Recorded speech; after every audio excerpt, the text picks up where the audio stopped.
আমার মা দেখতে খুবই সুন্দর। মা নিজের শরীরের যথেষ্ট যত্ন নেন। সাধারণত গ্রামের মহিলারা শাড়ি পরেন, তবে মা মাঝে মাঝে শার্ট এবং জিন্স পরতেও পছন্দ করেন। তাকে এখনও কম বয়সী মনে হয়, কারণ তিনি প্রতিদিন পরিশ্রম করেন এবং নিজের শরীরকে ফিট রাখেন। মায়ের লম্বা চুল এবং মুখে সবসময় হাসি লেগে থাকে। আমি ঘরের একমাত্র ছেলে, তাই মা বাবা আমাকে খুব ভালোবাসেন এবং কখনো আমার কোনো চাহিদা অপূর্ণ রাখেননি। আমার ছোট বোন পায়েল এখনও স্কুলে পড়ে এবং খুবই দুষ্টু। আমি আরিয়ান। এই গল্পটি আমার পরিবারের কথা। এখানে আমি আমার মা বাবা এবং ছোট বোন তানিয়ার সাথে একসঙ্গে থাকি। বাবার নাম বিবেক, তিনি একটি প্রাইভেট কোম্পানিতে চাকরি করেন। মায়ের নাম আরশি, তিনি ঘরের সব কাজকর্ম সামলান। আমরা একটি ছোট্ট গ্রামে থাকি, তবে মা বাবা দুজনেই শিক্ষিত, তাই আমাদের বাড়ির পরিবেশ একটু আলাদা। মা যদিও গ্রামের অন্যান্য মহিলাদের মতো সাধারণ জীবনযাপন করেন, তবুও তিনি আধুনিক মানসিকতার। বন্ধুরা, আজকের গল্পটি খুবই স্পেশাল, তাই কেউ মিস করো না। আর দয়া করে গল্পটি ভালো লাগলে ভিডিওটি লাইক, শেয়ার এবং চ্যানেলটি সাবস্ক্রাইব করতে ভুলবে না। গল্পটি শুরু হয় যখন আমার পরীক্ষাগুলো শেষ হয়ে গিয়েছিল এবং গরমের ছুটি চলছিল। আমার বোন নানির বাড়িতে গিয়েছিল, কিন্তু আমি বাড়িতেই থাকতে চেয়েছিলাম, কারণ কোথাও যাওয়ার ইচ্ছা ছিল না। বাবা প্রতিদিনের মতো অফিসে যেতেন আর মা ঘরের সব কাজ সামলাতেন। একদিনের কথা, আমি আমার ঘরে বসে লাফ গিয়ে গেম খেলছিলাম। সেদিন বাড়ির কাজের লোকও ছুটিতে ছিল, তাই মা নিজেই সবকিছু সামলাচ্ছিলেন। সেদিন মা একটি হালকা ঘাগরা পরেছিলেন, যা তাকে খুব সুন্দর লাগছিল। ঘরে তখন কেউ ছিল না, তাই তিনি ওড়না নেননি। মা প্রথমে রান্নাঘরের কাজ করছিলেন, এরপর আমার ঘরে এলেন হাতে একটি ঝাড়ু নিয়ে। আমি তখন বিছানায় বসে গেম খেলায় মগ্ন ছিলাম। মা যখন ঘরে ঢুকলেন, আমার মনোযোগ হঠাৎ তাঁর দিকে চলে গেল। আমি দেখলাম মা কত মনোযোগ দিয়ে ঘর পরিষ্কার করছেন। তার কপালে ঘামের বিন্দুগুলো চকচক করছিল, কিন্তু তিনি কোনো অভিযোগ করলেন না। যখন তিনি বিছানার নিচে ঝাড়ু দিচ্ছিলেন, তখন তার চুলগুলো মুখের সামনে এসে পড়েছিল। আমি নীরবে তাকিয়ে রইলাম। মা একবারও আমার দিকে তাকালেন না, শুধু নিজের কাজে মনোযোগ দিয়েছিলেন। আমার মধ্যে এক অদ্ভুত অনুভূতি কাজ করছিল, তবে আমি তাতে তেমন গুরুত্ব দিইনি। মা যখন সামনের দিকে ঝুঁকলেন, তখন আমি লক্ষ্য করলাম তার মধ্যে এক ধরনের আত্মবিশ্বাস এবং উজ্জ্বলতা প্রকাশ পাচ্ছে। আমার মনে একটা অস্বাভাবিক অনুভূতি হচ্ছিল, কিন্তু তখন পুরোপুরি বুঝে উঠতে পারছিলাম না। গরমের ছুটিতে পরীক্ষা শেষ হয়ে গিয়েছে, আর আমার বোন তখন নানির বাড়িতে। আমি বাড়িতেই ছিলাম, আর বাবা তার কাজের জন্য বাইরে। মা ঘরের কাজকর্ম সামলাচ্ছিলেন। কিছুক্ষণ নীরব থাকার পর মা হঠাৎ আমার দিকে তাকিয়ে বললেন, শোনো তো, একটু উঠে বিছানার চাদরটা ঠিক করে দাও। ঠিকঠাক করে নাও, তারপর তোমার গেম খেলো। আমি তাড়াতাড়ি অন্যদিকে তাকানোর ভান করলাম এবং উঠে বাথরুমে চলে গেলাম। বাথরুমে পৌঁছানোর পর আমার মনে নানা ধরনের প্রশ্ন আসতে লাগলো। ভাবতে লাগলাম, হয়তো মা আমাকে তাকিয়ে থাকতে দেখে ফেলেছেন। আমি একটু ভয় পেয়ে গেলাম। কিছুক্ষণ বাথরুমে ভাবার পর আবার ঘরে ফিরে এলাম, কিন্তু তখন আর মোবাইল গেমে মন বসাতে পারছিলাম না। মনের মধ্যে অদ্ভুত সব চিন্তা ঘুরপাক খাচ্ছিল। মা তখন বিছানার চাদর ঠিক করে রান্নাঘরে চলে গেলেন। একদিন হঠাৎ আমার মোবাইলে একটি নোটিফিকেশন এলো এবং আমি সেটি খুলে দেখলাম। সেখানে বিভিন্ন ধরনের গল্পের তালিকা ছিল, যার মধ্যে একটি গল্প মা ছেলে সম্পর্কের ভিত্তিতে লেখা। কৌতূহলবশত আমি সেই গল্পটি পড়তে শুরু করলাম। সেখানে একটি ছেলে তার মায়ের সাথে কিছু সুন্দর সময় কাটানোর অভিজ্ঞতা শেয়ার করছিল। গল্পটি পড়ার পর আমার মনেও কিছু চিন্তা আসতে লাগলো। আমি ভাবলাম, আমিও মায়ের জন্য কিছু বিশেষ করতে পারি। কিছুক্ষণ পরে আমি বাথরুম থেকে বেরিয়ে এলাম। বাইরে এসে দেখি মা রান্নাঘরে রান্নায় ব্যস্ত। আমি ধীরে ধীরে ফ্রিজ থেকে পানির বোতল বের করতে করতে মাকে দেখছিলাম। তিনি রান্নায় পুরো মনোযোগ দিয়েছিলেন এবং পেছন ফিরে দাঁড়িয়েছিলেন। তার মুখে সেদিন কিছুটা ক্লান্তির ছাপ ছিল, তবে সেই ক্লান্তির ভেতরেও এক ধরনের প্রশান্তি ফুটে উঠছিল। দেখে মনে হচ্ছিল তিনি আন্তরিকতার সাথে কাজটা করছেন। হঠাৎ মা পেছন ফিরে আমার দিকে তাকিয়ে বললেন, কিরে আরিয়ান, কি হলো? কি দেখছিস? আমি কিছুটা হতবাক হয়ে গেলাম, কিন্তু পরিস্থিতি সামলে নিয়ে বললাম, কিছু না মা, আমি শুধু দেখছিলাম তুমি কত পরিশ্রম করো, সকাল থেকে রাত পর্যন্ত কষ্ট করছো। এটা শুনে মা খুব খুশি হলেন, তার চোখে আনন্দের ঝিলিক ফুটে উঠল। তিনি বললেন, হ্যাঁ বাবা, এসব তো করতে হয়, তবে তোর মতো ছেলে থাকলে সব কাজ সহজ মনে হয়। তারপর মা মুচকি হেসে বললেন, কিছু বছরের মধ্যেই তো তোর বউ আসবে আমার কাজে সাহায্য করতে। মা এটা বলতে হাসতে শুরু করলেন। আর তার হাসি আমার মনটাকে ভরে দিল। এরপর আমি আবার নিজের কাজে মন দিলাম। আমি বেডরুমে চলে গেলাম আর মাথায় নানা রকম চিন্তা ঘুরপাক খাচ্ছিল। ভাবছিলাম মা কি বুঝতে পেরেছিলেন যে আমি তাকে দেখছিলাম। এই ভাবনাতে কয়েকটা দিন কেটে গেল। এক পর্যায়ে উপলব্ধি করলাম শুধু তাকিয়ে থাকা যথেষ্ট নয়, কিছু একটা পরিকল্পনা করতে হবে। এই ভাবনাগুলোর মধ্যে দিয়ে সন্ধ্যা গড়িয়ে গেল, আর ঠিক তখনই বাবা অফিস থেকে ফিরে জানালেন যে তাকে 10 দিনের জন্য কাজের কারণে বিদেশ যেতে হবে। এটা শুনে আমার মনে ভীষণ আনন্দ হলো, যদিও বাইরের দিকে শুধু মাথা নাড়িয়ে সম্মতি জানালাম। 3 দিনের মধ্যেই বাবার যাত্রা ছিল, আর আমি ঠিক করেছিলাম যে এই 10 দিনের মধ্যেই যা করার করতে হবে, কারণ পরে হয়তো এমন সুযোগ আর আসবে না। পরের দিন মঙ্গলবার ছিল। বাবা বিদেশ যাত্রার প্রস্তুতি নিচ্ছিলেন, তাই কিছু কেনাকাটার জন্য মা ও বাবা শপিংয়ে যাওয়ার পরিকল্পনা করলেন। বেরোনোর সময় আমাকে জিজ্ঞেস করলেন, তুই আসবি? আমি না বলে দিলাম আর বললাম, তোমরা যাও, আমি মোবাইলে গেম খেলব। বাসা থেকে তারা বেরিয়ে যাওয়ার পর আমি দরজা বন্ধ করে সরাসরি তাদের বেডরুমে গেলাম। আলমারি খুলে কিছু খুঁজতে লাগলাম, যদি কোনো ভালো আইডিয়া পাওয়া যায়। খুঁজতে খুঁজতে হঠাৎ মায়ের লিপস্টিক আর ব্রাশে চক পড়ল। আর একটু খুঁজতেই মায়ের কিছু পোশাক দেখতে পেলাম। তার মধ্যে একটা লাল রঙের ওয়ান পিস ড্রেস ছিল। দেখে ভাবতে লাগলাম মাকে এই পোশাকটা পরলে কতটা সুন্দর লাগবে। কিছুক্ষণ এমন ভাবতে ভাবতে আলমারির সমস্ত কাপড় গুছিয়ে রাখলাম। তবে বেডরুমে মায়ের ছবিটা দেখে আবার এক ধরনের অদ্ভুত অনুভূতি হতে লাগলো। তখনই মনে মনে সিদ্ধান্ত নিলাম, শুধু ভাবা নয়, কিছু একটা করতে হবে। সবকিছু গুছিয়ে রেখে হলঘরে এসে টিভি দেখতে লাগলাম। ঠিক তখনই মা বাবা শপিং শেষে বাড়ি ফিরলেন এবং বসে পড়লেন। এভাবেই সেদিনটা কেটে গেল। পরের দিন সকালে বাবা বিদেশ যাত্রার প্রস্তুতি নিচ্ছিলেন, তাই মা তাড়াতাড়ি উঠে ঘরে সবকিছু গুছিয়ে নিলেন এবং বাবাকে নাস্তা করিয়ে ঘরে বাকি কাজগুলো করতে লাগলেন। সকাল 8টায় বাবা আমাদের বিদায় জানিয়ে বেরিয়ে গেলেন, আর মা ঘরের কাজে ব্যস্ত হয়ে পড়লেন। বাবার বাইরে কাজে যাওয়া আমাদের নতুন কিছু ছিল না, তাই সহজেই মানিয়ে নিলাম। মা তাড়াতাড়ি ওঠার জন্য এবং বাবার প্রস্তুতির জন্য ব্যস্ত থাকায় স্নান করতে পারেননি। সকাল প্রায় 9টার সময় বাবা চলে যাওয়ার পর মা স্নান করতে গেলেন, আর আমি তখন হলঘরে বসে টিভি দেখছিলাম।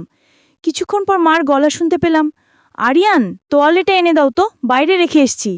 আমি ততক্ষণে তোয়ালে নিয়ে বাথরুমের দরজার কাছে গেলাম। মা দরজাটা একটু ফাঁক করে হাত বাড়ালেন তোয়ালে নেওয়ার জন্য। আমি দেখতে পেলাম মায়ের চুল ভিজে গেছে আর তার হাত থেকে পানি পড়ছিল। ওই মুহূর্তে মাকে সত্যিই সুন্দর লাগছিলেন। যখন তিনি তোয়ালে নিলেন তখন তিনি পাশের দিকে দাঁড়িয়েছিলেন, ফলে সূর্যের আলোয় তার শরীরের কিছু অংশে পড়া পানির ফোঁটা ঝলমল করছিল।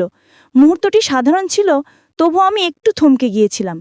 নিজেকে সামলে নিয়ে আবার হলঘরে ফিরে টিভি দেখতে শুরু করলাম।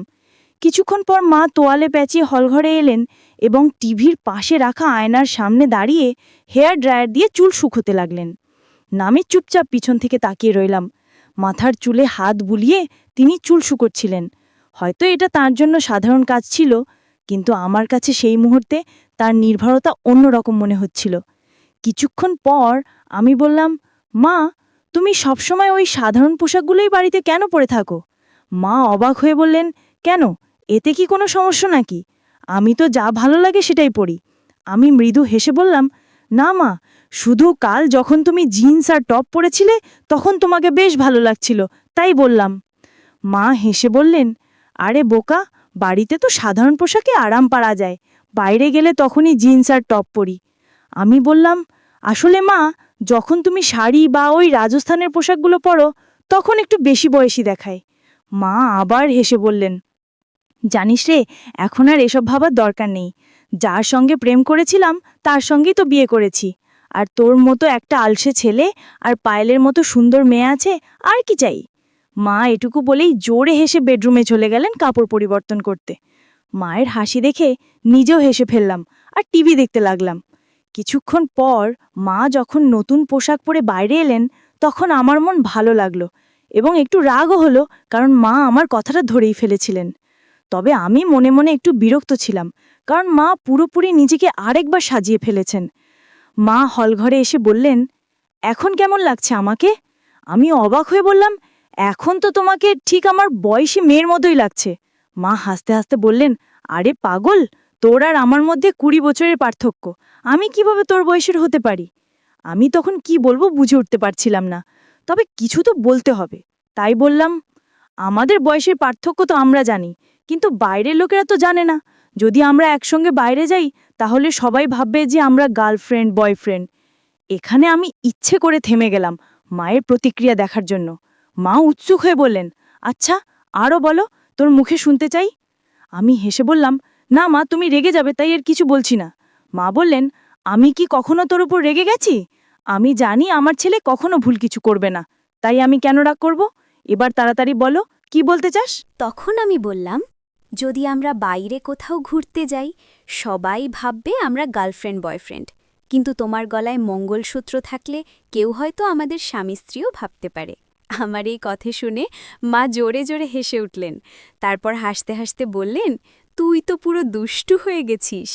মা বললেন, এত ছোট একটা ব্যাপারে কেন আমি রাগ করব? তারপর মা আবার হেসে উঠলেন। আমি বললাম, মা, এত হাসছ কেন? কিন্তু মা আমার তো আরও বেশি চটানোর জন্য আবার হেসে উঠলেন। আমি মজা করে মাকে একটু ধমক দেওয়ার জন্য তার দিকে দৌড়ালাম, আর মা তখন হেসে চলে গেলেন। আমি আবার হল ঘরে বসে ভাবতে লাগলাম, ঠিক আছে, শুরু তো হলো, কিন্তু কাজ এখনো অনেক বাকি। মা খুবই সংস্কারী মানুষ, আর আমি কখনো তাকে এমন কোনো কিছুর অভাব অনুভব করতে দেখিনি। মা ও বাবার প্রেমের বিয়ে হওয়ার কারণে তারা খুব সুখী। এরপর কিছুক্ষণ পর আমি মায়ের কাছে গেলাম।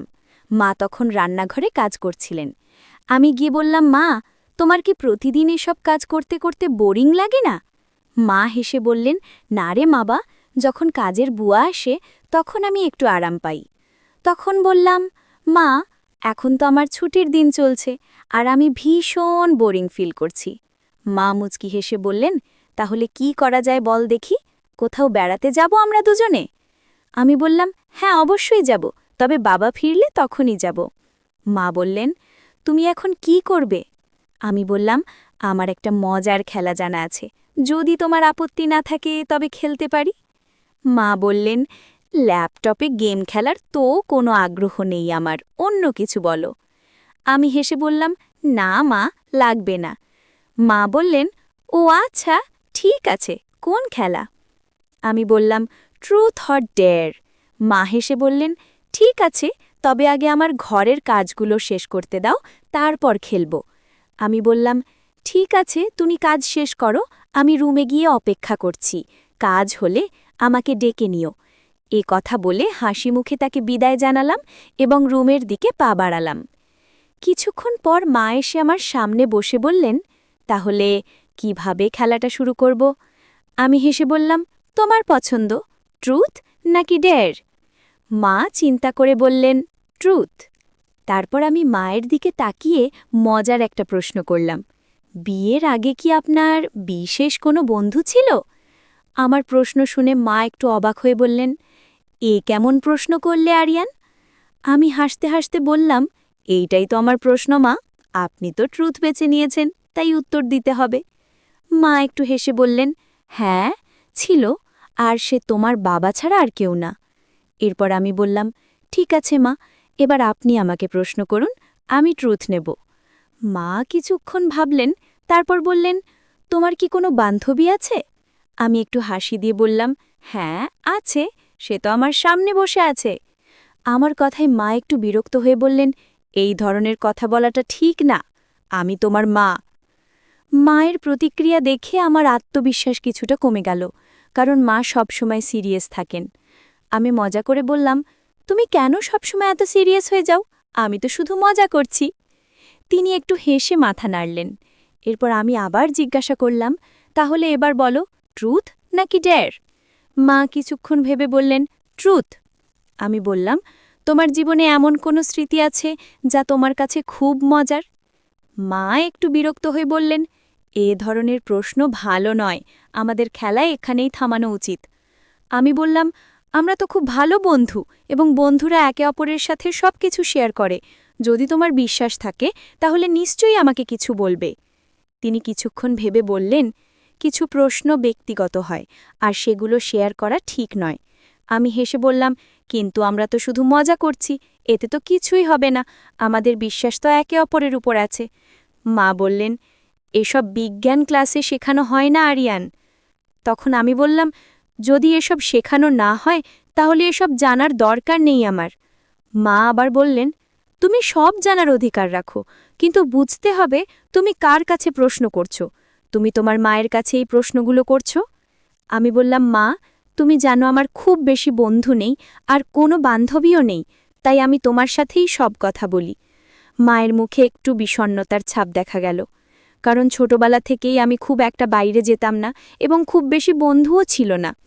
মা বুঝতে পারলেন যে আমি সহজে হাল ছাড়ব না, তাই বললেন, ঠিক আছে, আমাদের সময়েও মজার কিছু করতাম। একটা ঘটনা বেশ মজার ছিল। আমি হেসে বললাম, মা, এমন ছোট্ট একটা বিষয় নিয়ে এত ভেবে সময় নিলে কেন? মা হেসে উত্তর দিলেন, তুমি না সত্যিই অনেক কৌতূহলী। মা মুচকি হেসে বললেন, এবার তো খুশি হলে, তাই না? মা আবার বললেন, তাহলে এবার তুমি বলো, ট্রুথ নাকি ডেয়ার? আমি একটু ভেবে বললাম, ডেয়ার নেব। মা মুচকি হেসে বললেন, তাহলে বলো, তুমি কি কখনো কাউকে ভালোবাসা প্রকাশ করার সাহস দেখিয়েছ? আমি হেসে বললাম, না মা, তবে যদি কেউ তোমার মতো আন্তরিক আর মিষ্টি হয় তাহলে হয়তো করতাম। মা মজার ছলে বললেন, এই তো একটু আগেই বললে আমি তোমার প্রিয় বন্ধু, আর এখন বলছো অন্য কেউ হলে প্রকাশ করবে। আমি মৃদু হাসি দিয়ে বললাম, তাহলে কি তোমার সাথে মজা করে কিছু বলতে পারি? মা মুখে হাসি রেখে বললেন, ঠিক আছে, মজার কিছু বলো। আমি বললাম, ঠিক আছে, গালের উপর 9টি হাসির রেখা দিয়ে একটা মজার কথা শেয়ার করি। মায়ের প্রতিক্রিয়া দেখে বুঝলাম হয়তো একটু বেশি মজা করে ফেলেছি। মা সামান্য বিরক্ত হয়ে আমাকে কিছুটা শাসন করলেন। আমি তৎক্ষণাৎ পরিস্থিতি শান্ত করার চেষ্টা করলাম। মায়ের মেজাজ কিছুটা স্বাভাবিক হলে আমি বললাম, ঠিক আছে, আর এমন কিছু বলবো না যাতে তোমার খারাপ লাগে। মা আমাকে মুচকি হেসে বললেন, এবার আর কোনো রকম মজা করো না। আমি মায়ের সামনে গিয়ে শান্তভাবে দাঁড়ালাম, তারপর তার প্রতি শ্রদ্ধা ও ভালোবাসা প্রকাশ করলাম। এরপর আমরা দুজনেই হেসে উঠলাম। সেই সময় আমি উপলব্ধি করলাম, মজা করার সময়ও কিছু সীমা থাকা প্রয়োজন। মা আমাকে সুন্দরভাবে বুঝিয়ে দিলেন। আমাদের সম্পর্কটা আরও গভীর হলো, আর আমি বুঝতে পারলাম পারস্পরিক সম্মান ও শ্রদ্ধার গুরুত্ব। মায়ের চোখে আমি তখন স্পষ্টভাবে একটু বিরক্তি আর চিন্তার ছাপ দেখছিলাম। তিনি আমাকে স্নেহের সঙ্গে বললেন, আরিয়ান, কিছু মজা ঠিক আছে, কিন্তু মা ছেলের সম্পর্কেরও কিছু সীমা আছে। সেই সীমা অতিক্রম করা উচিত নয়। মায়ের কথা শুনে বুঝতে পারলাম আমার ব্যবহারে মায়ের মন কষ্ট পেয়েছে। আমি সঙ্গে সঙ্গে মায়ের কাছে ক্ষমা চাইলাম এবং প্রতিশ্রুতি দিলাম যে এমন কোনো মজা আর কখনো করব না যাতে আমাদের সম্পর্কে কোনো দূরত্ব তৈরি হয়। মা আমার ক্ষমা গ্রহণ করলেন, আমাকে জড়িয়ে ধরলেন এবং বললেন, বাবা, আমি সব সময় তোমার বন্ধু থাকব, কিন্তু মনে রাখতে হবে আমাদের সম্পর্কের কিছু সীমা আছে। আমি মায়ের দিকে তাকিয়ে বললাম, হ্যাঁ মা, আমি বুঝতে পেরেছি, আমি আপনাকে আর কখনো কষ্ট দেব না। এরপর আমরা দুজনেই হাসি মুখে সাধারণ আলাপ শুরু করলাম।